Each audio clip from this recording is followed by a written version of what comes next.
ఇది హిందువులకు అనమాట. మీలో ఒక కుక్క వచ్చి జారబోతుంది. అదేంటంటే రాజేష్ మహాసేన. ఇప్పుడు మీరు హిందువులు మీ ధర్మం కోసం మీరు పోరాడితే, మీ న్యాయం కోసం మీరు పోరాడితే తప్పులేదు. కానీ మీకేదో సపోర్ట్ చేస్తుందని ఇలా తిన్నంటి వాసాలు లెక్క పెట్టే కుక్కని, రాజేష్ లాంటి కుక్కని మళ్ళీ మీరు దగ్గరకు రానిచ్చారనుకోండి, అది మీకే ప్రమాదం. ఎందుకనంటే ఏ మతంలో పుట్టినోడైనా, ఏ కులంలో పుట్టినోడైనా వాళ్ళ మతాల కోసం, కులాల కోసం పోరాటంలో తప్పులేదు. కానీ ఇలాంటి లుచ్చాగాళ్ళు కులాలని, మతాలను అడ్డం పెట్టుకొని వాళ్ళ స్వార్థాల కోసం వాళ్ళు ఎట్టు గాలి విత్తే అటు తిరుగుతారనమాట.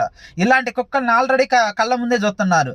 ఇప్పుడు వాడు ఎదగటం కోసం ఒకళ్ళని తొక్కి మళ్ళీ ఇంకొకళ్ళ దగ్గరికి చేరేవాడిని ఎప్పుడైనా నమ్మటం ప్రమాదకరం. అందువలన ఆ కుక్క ఏదో ఇప్పుడు మీకు సపోర్ట్ చేస్తుందని చెప్పి వాడిని ఇప్పుడు నమ్మారనుకోండి, రేపొద్దున పదవుల కోసం ఇప్పుడు ఏ రకంగా అయితే వాడు నమ్మిన సిద్ధాంతాలని, వాడు నమ్మిన వాటిని అన్నిటిని తొంగలో దొక్కి మీకు సపోర్ట్ చేస్తాడు, రేపొద్దున మిమ్మల్ని కూడా వాడి అవసరాల కోసం తొక్కుతాడు. అందువలన ఇలాంటి కుక్కలు నమ్మకండి.